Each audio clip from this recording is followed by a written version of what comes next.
ਆਸ਼ੀਸ਼ਿਤ ਸਬਤ ਦਾ ਦਿਨ ਆ ਗਿਆ ਹੈ। ਅੱਜ ਅਸੀਂ ਉਪਦੇਸ਼ ਲੇਖ ਅਸੀਂ ਬਦਲ ਜਾਵਾਂਗੇ ਨਾਲ ਪਰਮੇਸ਼ਵਰ ਦੇ ਵਚਨ ਦਾ ਅਧਿਐਨ ਕਰਨ ਜਾ ਰਹੇ ਹਾਂ। ਬਾਈਬਲ ਦੀ ਸਿੱਖਿਆ ਅਨੁਸਾਰ ਇਹ ਲਿਖਿਆ ਹੈ, ਅਸੀਂ ਸ਼ਾਰੀਰਿਕ ਦੇਹ ਤੋਂ ਜਿਸ ਵਿੱਚ ਹੁਣ ਅਸੀਂ ਹਾਂ ਆਤਮਿਕ ਦੇਹ ਵਿੱਚ ਬਦਲ ਜਾਵਾਂਗੇ ਅਤੇ ਜਦੋਂ ਅਸੀਂ ਸਦੀਪਕ ਸਵਰਗੀय ਘਰ ਵਿੱਚ ਵਾਪਸ ਜਾਵਾਂਗੇ ਫਿਰ ਅਸੀਂ ਸਵਰਗ ਵਿੱਚ ਪਰਮੇਸ਼ਵਰ ਨਾਲ ਯੁਗੋ ਯੁਗ ਰਹਾਂਗੇ। ਪਰਮੇਸ਼ਵਰ ਸਾਨੂੰ ਇਹ ਵੀ ਸਿਖਾਉਂਦੇ ਹਨ ਕਿ ਉਹਨਾਂ ਨੇ ਸਾਨੂੰ ਨਵੇਂ ਨਿਯਮ ਦੀ ਵਿਵਸਥਾ ਦਿੱਤੀ ਹੈ ਤਾਂ ਜੋ ਸਾਨੂੰ ਬਦਲਿਆ ਜਾ ਸਕੇ। ਜਦੋਂ ਅਸੀਂ ਨਵੇਂ ਨਿਯਮ ਦੀਆਂ ਸਾਰੀਆਂ ਵਿਵਸਥਾਵਾਂ ਦਾ ਇਮਾਨਦਾਰੀ ਨਾਲ ਪਾਲਨ ਕਰਦੇ ਹਾਂ ਫਿਰ ਅਸੀਂ ਇਸ ਸੋਹਣੇ ਪਰਿਵਰਤਨ ਵਿੱਚ ਹਿੱਸਾ ਲੈ ਸਕਦੇ ਹਾਂ, ਮਤਲਬ ਸਾਡਾ ਪਰਿਵਰਤਨ ਹੋਵੇਗਾ। ਲੋਕ ਕਹਿੰਦੇ ਹਨ ਕਿ ਇੱਕ ਵਿਅਕਤੀ ਨੂੰ ਪੂਰੀ ਤਰ੍ਹਾਂ ਬਦਲਣ ਲਈ ਬਹੁਤ ਸਾਰੀਆਂ ਚੀਜ਼ਾਂ ਮਹਿਸੂਸ ਕਰਨ ਦੀ ਜ਼ਰੂਰਤ ਹੈ। ਉਹਨਾਂ ਵਿੱਚੋਂ ਇੱਕ ਹੈ ਪਿਆਰ ਦਾ ਮਤਲਬ। ਇਸ ਨੂੰ ਮਹਿਸੂਸ ਕੀਤੇ ਬਿਨਾਂ ਕਿ ਪਰਮੇਸ਼ਵਰ ਸਾਨੂੰ ਕਿੰਨਾ ਪਿਆਰ ਕਰਦੇ ਹਨ ਅਸੀਂ ਕਦੇ ਵੀ ਸੱਚੇ ਈਸਾਈ ਦੇ ਰੂਪ ਵਿੱਚ ਪਵਿੱਤਰ ਅਤੇ ਈਸ਼ਵਰੀ ਜੀਵਨ ਨਹੀਂ ਜੀ ਸਕਦੇ। ਲੋਕ ਜੋ ਪਰਮੇਸ਼ਵਰ ਦੇ ਪਿਆਰ ਨੂੰ ਮਹਿਸੂਸ ਕਰਦੇ ਹਨ ਅਤੇ ਜਾਣਦੇ ਹਨ ਉਹ ਯਤਨ ਨਾਲ ਪ੍ਰਚਾਰ ਕਰ ਸਕਦੇ ਹਨ।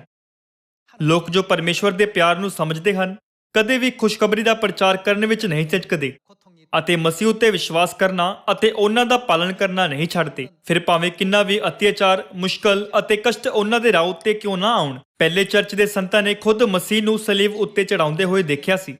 ਸਾਡੇ ਪਾਪਾਂ ਨੂੰ ਮਾਫ ਕਰਨ ਲਈ ਮਸੀਹ ਦੁਆਰਾ ਕੀਤੇ ਗਏ ਸਾਰੇ ਬਲੀਦਾਨਾਂ ਨੂੰ ਉਹਨਾਂ ਨੇ ਉਹਨਾਂ ਦੇ ਪਿਆਰ ਨੂੰ ਡੂੰਘਾਈ ਨਾਲ ਮਹਿਸੂਸ ਕੀਤਾ। ਇਸ ਕਰਕੇ ਉਹ ਭੁੱਖੇ ਸ਼ੇਰਾਂ ਦਾ ਭੋਜਨ ਬਣੇ ਜਾਂ ਮਨੁੱਖੀ ਮੋਮਬੱਤੀਆਂ ਵਾਂਗ ਜਲਾਏ ਜਾ ਕੇ ਆਪਣੀ ਮਰਜ਼ੀ ਨਾਲ ਆਪਣੀ ਜਾਨ ਦੇ ਦਿੱਤੀ।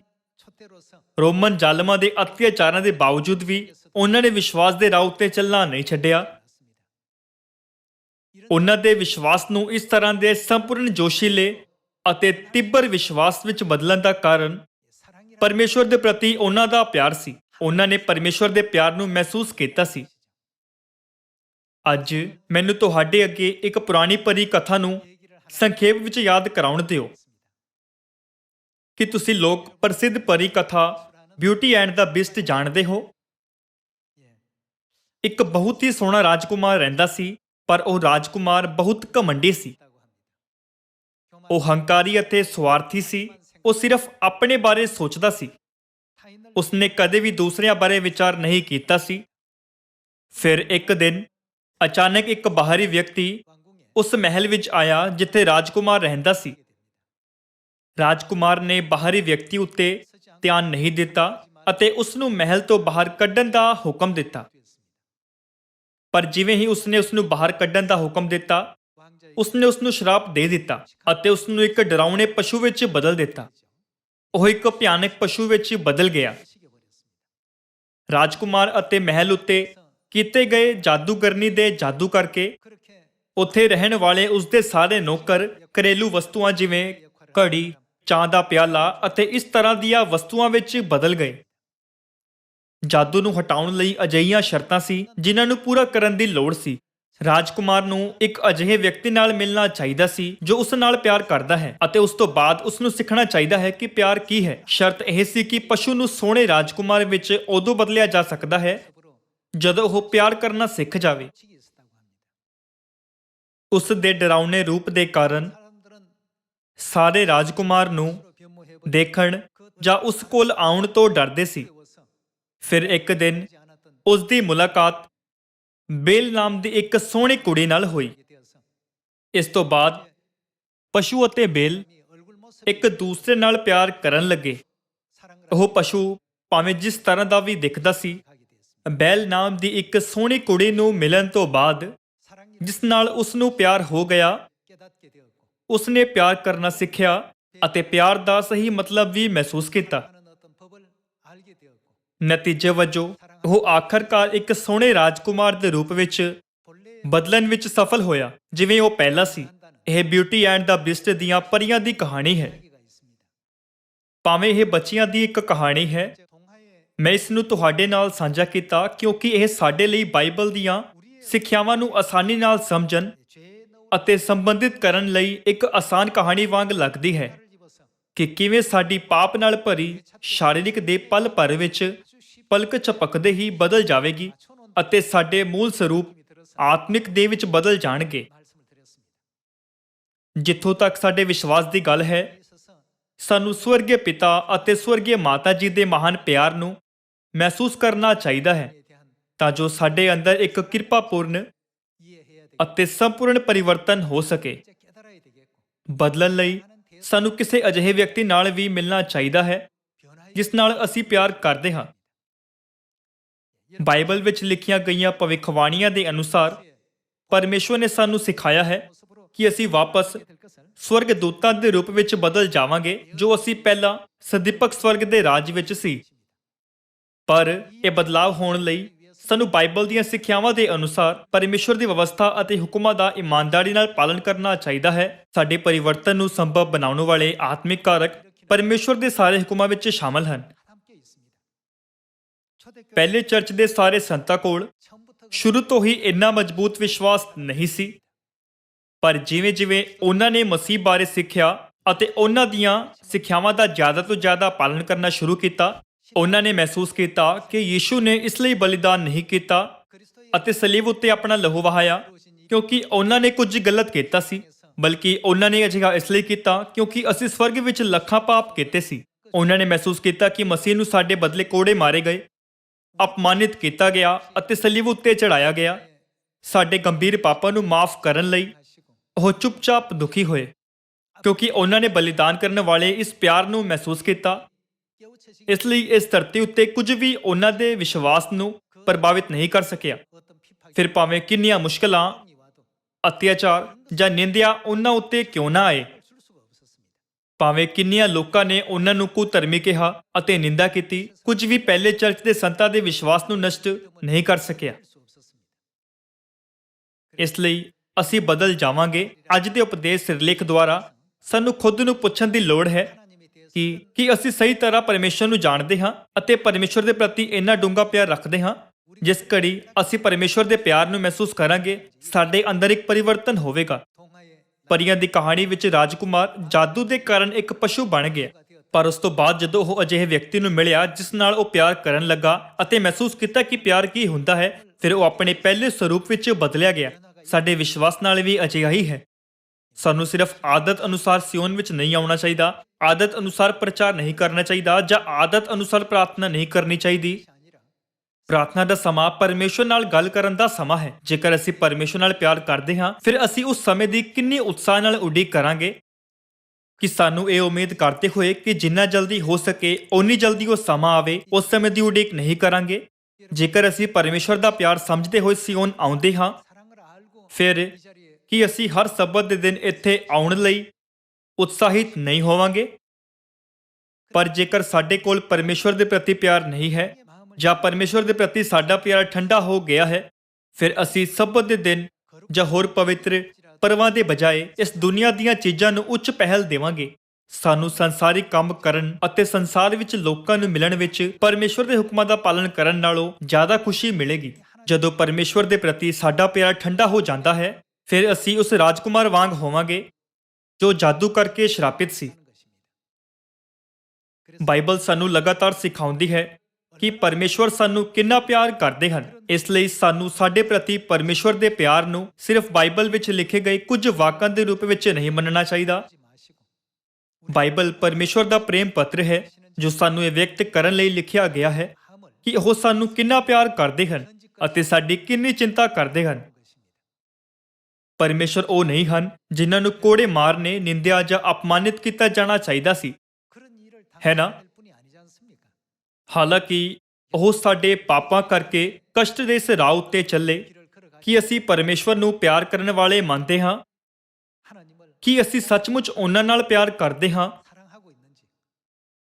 ਤੁਸੀਂ ਜਿਸ ਨਾਲ ਸੱਚਾ ਪਿਆਰ ਕਰਦੇ ਹੋ, ਉਹ ਜਦੋਂ ਤੁਹਾਨੂੰ ਕੁਝ ਕਰਨ ਲਈ ਕਹਿਣ ਜਾਂ ਸਹਾਇਤਾ ਮੰਗਣ, ਫਿਰ ਕਿ ਤੁਸੀਂ ਲੱਖਾਂ ਚੀਜ਼ਾਂ ਨੂੰ ਜਿਸ ਨੂੰ ਤੁਹਾਨੂੰ ਕਰਨ ਦੀ ਲੋੜ ਹੈ ਵੱਖਰੀ ਨਾ ਰੱਖਦੇ ਹੋਏ ਇਸ ਨੂੰ ਕਰਨ ਲਈ ਹਰ ਸੰਭਵ ਕੋਸ਼ਿਸ਼ ਨਹੀਂ ਕਰਦੇ?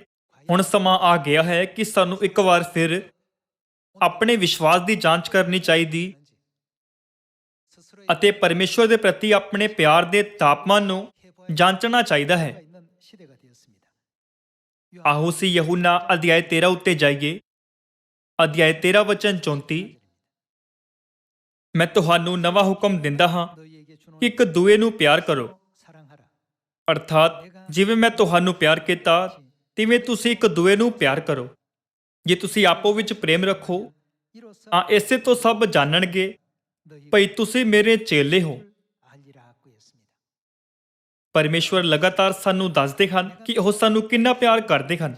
ਪਰਮੇਸ਼ਵਰ ਸਾਨੂੰ ਪਰਮੇਸ਼ਵਰ ਵਾਂਗ ਮਨ ਰੱਖਦੇ ਹੋਏ ਆਪਣੇ ਭਰਾਵਾਂ ਅਤੇ ਭੈਣਾਂ ਦੀ ਦੇਖਭਾਲ ਕਰਨ ਲਈ ਅਤੇ ਉਹਨਾਂ ਨਾਲ ਬਿਨਾਂ ਸ਼ਰਤ ਪਿਆਰ ਕਰਨ ਲਈ ਕਹਿੰਦੇ ਹਨ, ਜਿਵੇਂ ਪਰਮੇਸ਼ਵਰ ਨੇ ਸਾਨੂੰ ਪਿਆਰ ਕੀਤਾ।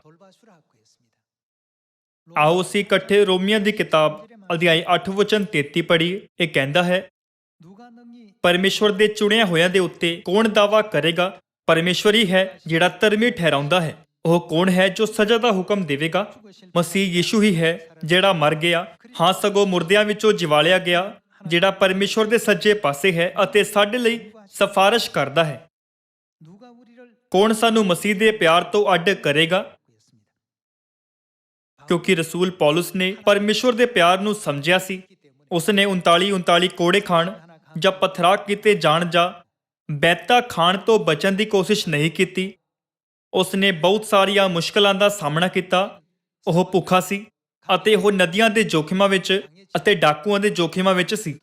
ਇਨ੍ਹਾਂ ਬਾਹਰੀ ਸਥਿਤੀਆਂ ਅਤੇ ਰੁਕਾਵਟਾਂ ਵਿੱਚੋਂ ਉਸ ਲਈ ਕੁਝ ਵੀ ਮਾਇਨੇ ਨਹੀਂ ਰੱਖਦਾ ਸੀ, ਕਿਉਂਕਿ ਉਸ ਨੇ ਸਾਡੇ ਲਈ ਪਰਮੇਸ਼ਵਰ ਦਾ ਪਿਆਰ ਮਹਿਸੂਸ ਕੀਤਾ ਸੀ। ਰਸੂਲ ਪੌਲੁਸ ਨੇ ਇਸ ਧਰਤੀ ਉੱਤੇ ਸਿਰਫ ਮਨੁੱਖ ਜਾਤੀ ਦੇ ਮੁਕਤੀ ਲਈ, ਜਿਸ ਨੂੰ ਪਰਮੇਸ਼ਵਰ ਪੂਰਾ ਕਰਨਾ ਚਾਹੁੰਦੇ ਸੀ, ਹਰ ਸੰਭਵ ਕੋਸ਼ਿਸ਼ ਕੀਤੀ। ਆਓ ਅਸੀਂ ਵਚਨ 35 ਨਾਲ ਜਾਰੀ ਰਹੀਏ। ਕੌਣ ਸਾਨੂੰ ਮਸੀਹ ਦੇ ਪ੍ਰੇਮ ਤੋਂ ਅੱਡ ਕਰੇਗਾ? ਕਿ ਬਿਪਤਾ ਜਾਂ ਕਸ਼ਟ ਜਾਂ ਹਨੇਰ ਜਾਂ ਕਾਲ ਜਾਂ ਨੰਗ ਜਾਂ ਭੋਜਨ ਜਾਂ ਤਲਵਾਰ? ਜਿਵੇਂ ਲਿਖਿਆ ਹੋਇਆ ਹੈ, ਅਸੀਂ ਤੇਰੇ ਲਈ ਦਿਨ ਭਰ ਜਾਨੋਂ ਮਾਰੇ ਜਾਂਦੇ ਹਾਂ, ਅਸੀਂ ਕੋਹੀਆਂ ਜਾਣ ਵਾਲੀਆਂ ਭੇਡਾਂ ਦੇ ਤੁੱਲ ਗਿਣੇ ਜਾਂਦੇ ਹਾਂ। ਵਚਨ 37।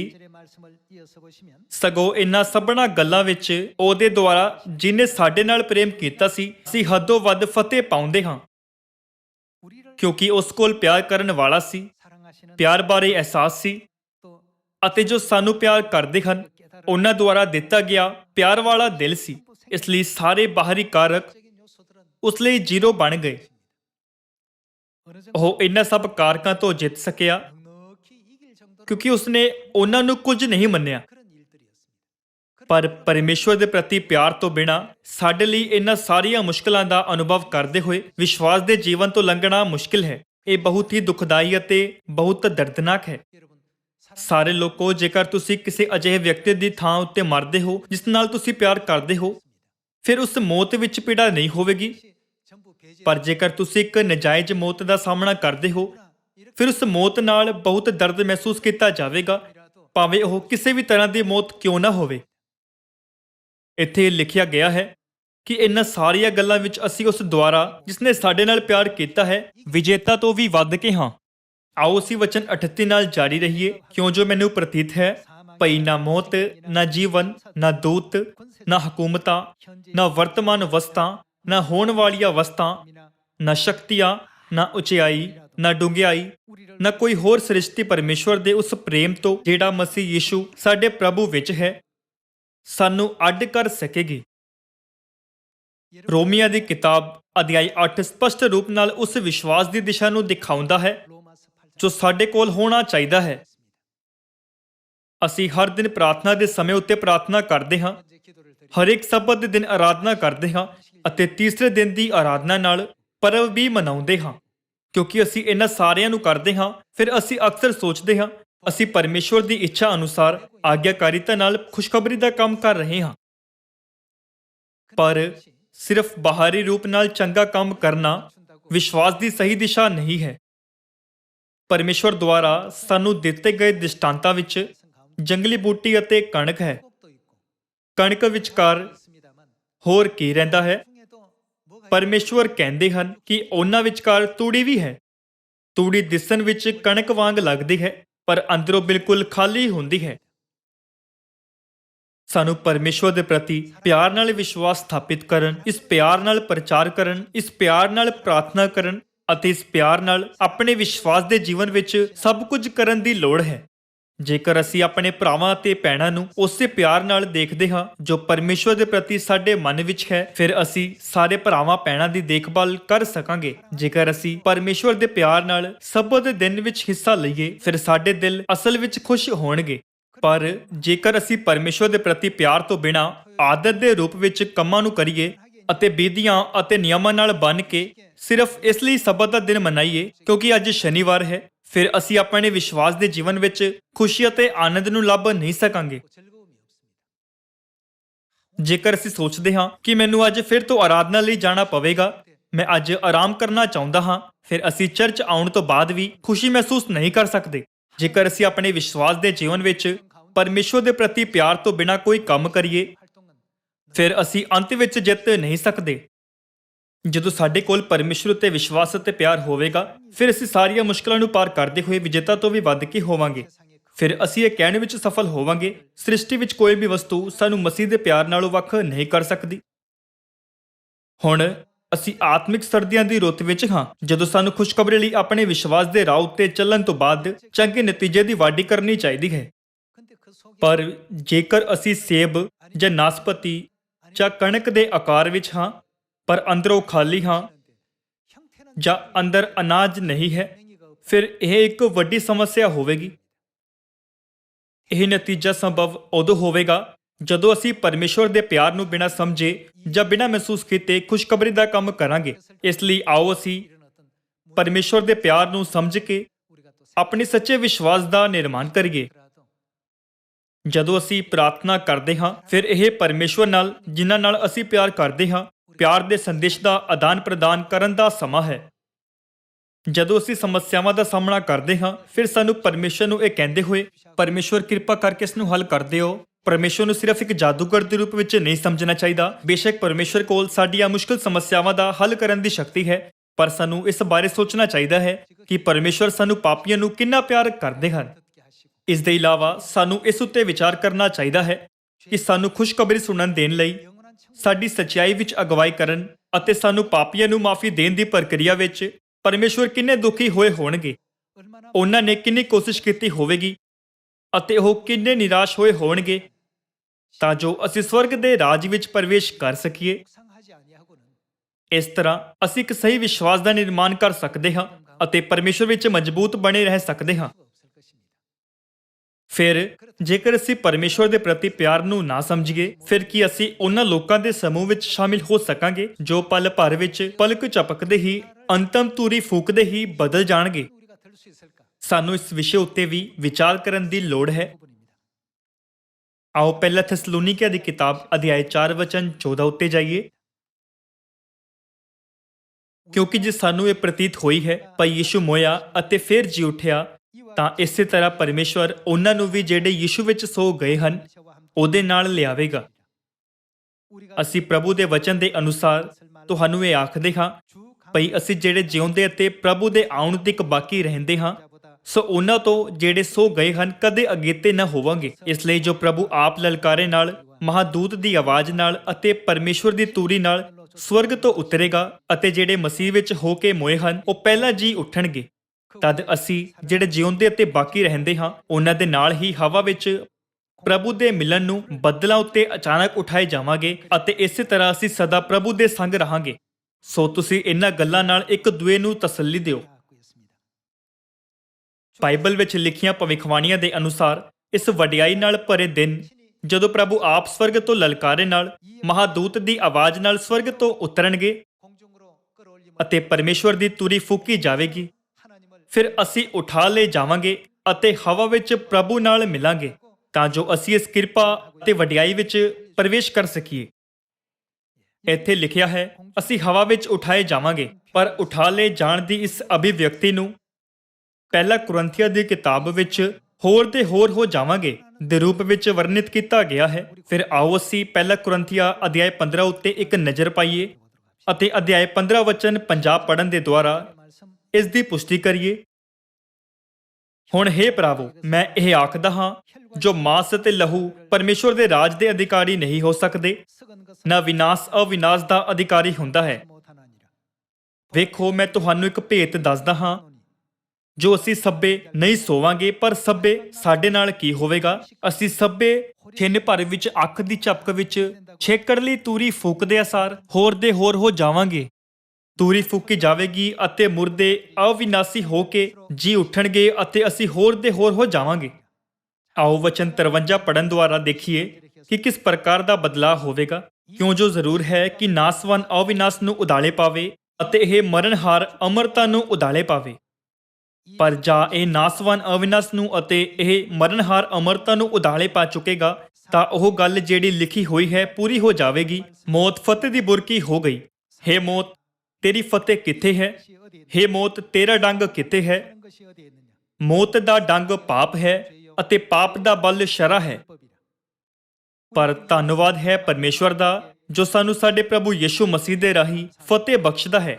ਸੋ ਹੇ ਮੇਰੇ ਪਿਆਰੇ ਭਰਾਵੋ, ਤੁਸੀਂ ਸਥਿਰ ਅਤੇ ਅਡੋਲ ਹੋਵੋ ਅਤੇ ਪ੍ਰਭੂ ਦੇ ਕੰਮ ਵਿੱਚ ਸਦਾ ਵਾਧੇ ਜਾਓ, ਕਿਉਂ ਜੋ ਤੁਸੀਂ ਜਾਣਦੇ ਹੋ ਜੋ ਪ੍ਰਭੂ ਵਿੱਚ ਤੁਹਾਡੀ ਮਿਹਨਤ ਥੋਥੀ ਨਹੀਂ ਹੈ।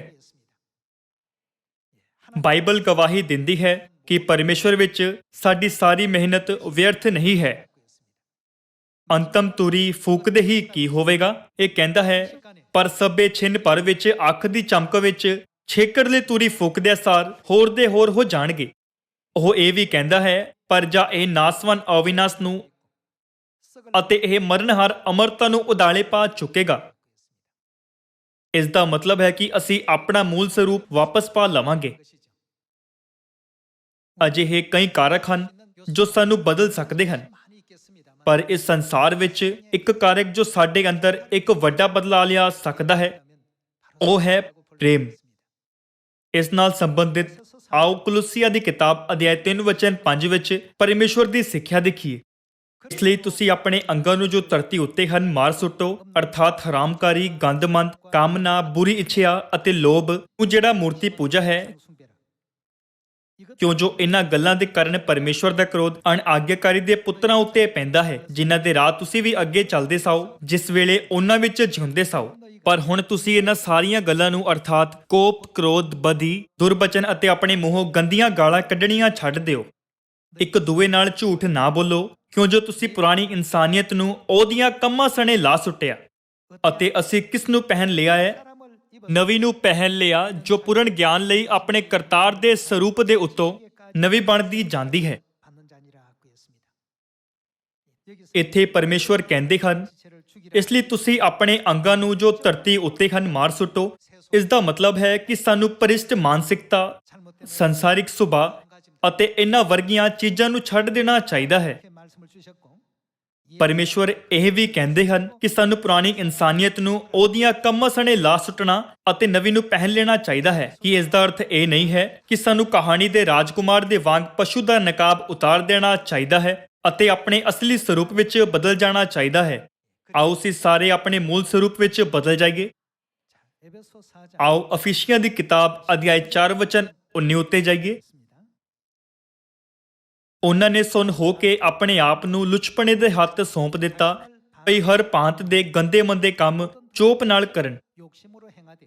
ਪਰ ਤੁਸਾਂ ਮਸੀਹ ਦੀ ਅਜਿਹੀ ਸਿੱਖਿਆ ਨਾ ਪਾਈ, ਜੇ ਤੁਸਾਂ ਕਿਤੇ ਉਹਦੀ ਸੁਣੀ ਅਤੇ ਜਿਵੇਂ ਸੱਚਾਈ ਯਿਸੂ ਵਿੱਚ ਹੈ ਤਿਵੇਂ ਉਸ ਵਿੱਚ ਤੁਸੀਂ ਸਿਖਾਏ ਗਏ ਹੋ।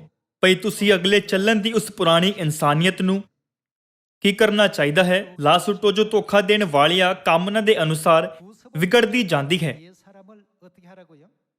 ਅਤੇ ਆਪਣੇ ਮਨ ਦੇ ਸੁਭਾਅ ਵਿੱਚ ਨਵੇਂ ਬਣੋ। ਅਤੇ ਕੀ ਪਹਿਨ ਲਓ? ਨਵੀਂ ਇਨਸਾਨੀਅਤ ਨੂੰ ਪਹਿਨ ਲਓ, ਜਿਹੜੀ ਪਰਮੇਸ਼ਵਰ ਦੇ ਅਨੁਸਾਰ ਸੱਚਾਈ ਦੇ ਧਰਮ ਅਤੇ ਪਵਿੱਤਰਤਾਈ ਵਿੱਚ ਉਤਪਤ ਹੋਈ। ਅਸੀਂ ਜਿਸ ਜਾਦੂ ਦੇ ਅਧੀਨ ਹਾਂ ਉਸ ਨੂੰ ਤੋੜਨ ਲਈ ਬਾਈਬਲ ਸਾਨੂੰ ਪੁਰਾਣੀ ਇਨਸਾਨੀਅਤ ਨੂੰ ਜੋ ਭਰਮਾਉਣ ਵਾਲੀ ਇੱਛਾਵਾਂ ਦੇ ਅਨੁਸਾਰ ਭ੍ਰਿਸ਼ਟ ਹੁੰਦੀ ਜਾਂਦੀ ਹੈ ਉਤਾਰ ਲੈਣ ਅਤੇ ਪਰਮੇਸ਼ਵਰ ਦੁਆਰਾ ਸਾਨੂੰ ਦਿੱਤੀ ਗਈ ਸਵਰਗੀ ਵਿਵਸਥਾ ਦਾ ਇਮਾਨਦਾਰੀ ਨਾਲ ਪਾਲਣ ਕਰਕੇ ਸਾਡੇ ਮੂਲ ਸਰੂਪ ਮਤਲਬ ਸਵਰਗਦੂਤਾਂ ਦੇ ਰੂਪ ਵਿੱਚ ਬਦਲਣ ਦਾ ਹੁਕਮ ਦਿੰਦੀ ਹੈ। ਉਹ ਸਵਰਗੀ ਵਿਵਸਥਾ ਕੀ ਹੈ ਜੋ ਪਰਮੇਸ਼ਵਰ ਨੇ ਸਾਨੂੰ ਇਹਨਾਂ ਸਭ ਗੱਲਾਂ ਨੂੰ ਪੂਰਾ ਕਰਨ ਲਈ ਦਿੱਤੀ ਹੈ? ਉਹ ਨਵੇਂ ਨੇਮ ਦੀ ਵਿਵਸਥਾ ਹੈ। ਜਦੋਂ ਯਿਸੂ ਨੇ ਨਵੇਂ ਨੇਮ ਨੂੰ ਸਥਾਪਿਤ ਕੀਤਾ ਤਦ ਕਿ ਉਹਨਾਂ ਨੇ ਸਾਨੂੰ ਪਸਾਹ ਦੀ ਰੋਟੀ ਅਤੇ ਦਾਖਰਸ ਦਿੰਦੇ ਹੋਏ ਇਹ ਨਹੀਂ ਕਿਹਾ, ਇਹ ਰੋਟੀ ਮੇਰੀ ਦੇਹ ਹੈ ਅਤੇ ਇਹ ਦਾਖਰਸ ਮੇਰਾ ਲਹੂ ਹੈ। ਸਾਨੂੰ ਇਹ ਯਾਦ ਰੱਖਣਾ ਚਾਹੀਦਾ ਹੈ ਕਿ ਪਰਮੇਸ਼ਵਰ ਨੇ ਆਪਣੇ ਮਾਂਸ ਤੇ ਲਹੂ ਦੁਆਰਾ ਸਾਨੂੰ ਬਚਾਇਆ ਹੈ। ਸਾਨੂੰ ਸਿਰਫ ਇਹ ਸੋਚਦੇ ਹੋਏ ਪਸਾਹ ਦੇ ਪਰਵ ਵਿੱਚ ਭਾਗ ਨਹੀਂ ਲੈਣਾ ਚਾਹੀਦਾ ਹੈ, ਮੈਂ ਰੋਟੀ ਦਾ ਇੱਕ ਟੁਕੜਾ ਖਾ ਰਿਹਾ ਹਾਂ ਅਤੇ ਦਾਖਰਸ ਪੀ ਰਿਹਾ ਹਾਂ, ਕਿਉਂਕਿ ਇਹ ਪਰਮੇਸ਼ਵਰ ਦੀ ਰੀਤੀ ਹੈ। ਬੇਸ਼ੱਕ ਜਦੋਂ ਅਸੀਂ ਆਤਮਿਕ ਰੂਪ ਨਾਲ ਜਵਾਨ ਹੁੰਦੇ ਹਾਂ, ਫਿਰ ਅਸੀਂ ਸਿਰਫ ਹੁਕਮਾਂ ਦੀ ਪਰਵਾਹ ਕਰਾਂਗੇ, ਪਰ ਹੁਣ ਸਾਨੂੰ ਪਰਮੇਸ਼ਵਰ ਦੇ ਡੂੰਘੇ ਪਿਆਰ ਨੂੰ ਵੀ ਲੱਭਣ ਵਿੱਚ ਸਫਲ ਹੋਣਾ ਚਾਹੀਦਾ ਹੈ ਜੋ ਹੁਕਮਾਂ ਵਿੱਚ ਸ਼ਾਮਿਲ ਹੈ। ਜਦੋਂ ਅਸੀਂ ਇਹ ਸੋਚਦੇ ਹਾਂ ਜਿਵੇਂ ਪਿਤਾ ਤੇ ਮਾਤਾ ਜੀ ਨੇ ਖੁਦ ਨੂੰ ਸਾਡੇ ਲਈ ਸਮਰਪਿਤ ਕੀਤਾ ਹੈ, ਉਸੇ ਤਰ੍ਹਾਂ ਮੈਂ ਆਪਣੇ ਆਪ ਨੂੰ ਖੁਸ਼ਖਬਰੀ ਦੇ ਕੰਮ ਵਿੱਚ ਕਿਵੇਂ ਸਮਰਪਿਤ ਕਰ ਸਕਦਾ ਹਾਂ, ਫਿਰ ਖੁਸ਼ਖਬਰੀ ਚੰਗੀ ਤਰ੍ਹਾਂ ਕੀਤੀ ਜਾ ਸਕਦੀ ਹੈ। ਇਸ ਤਰ੍ਹਾਂ ਅਸੀਂ ਸਾਰੇ ਉਹਨਾਂ ਲੋਕਾਂ ਦੇ ਸਮੂਹ ਦਾ ਹਿੱਸਾ ਬਣਨ ਵਿੱਚ ਸਫਲ ਹੋਵਾਂਗੇ ਜੋ ਅੰਤਿਮ ਤੂਰੀ ਫੂਕਦੇ ਹੀ ਹੋਰ ਦੇ ਹੋਰ ਹੋ ਜਾਣਗੇ, ਹੈ ਨਾ। ਸਾਡੇ ਅੰਦਰ ਬਦਲਾਅ ਆਸਾਨੀ ਨਾਲ ਨਹੀਂ ਹੋ ਸਕਦਾ। ਸਾਨੂੰ ਆਪਣੇ ਦਿਲ ਦੀ ਡੂੰਘਾਈ ਨਾਲ, ਇਮਾਨਦਾਰੀ ਨਾਲ ਪਰਮੇਸ਼ਵਰ ਨੂੰ ਪਿਆਰ ਕਰਨ ਦੀ ਜ਼ਰੂਰਤ ਹੈ।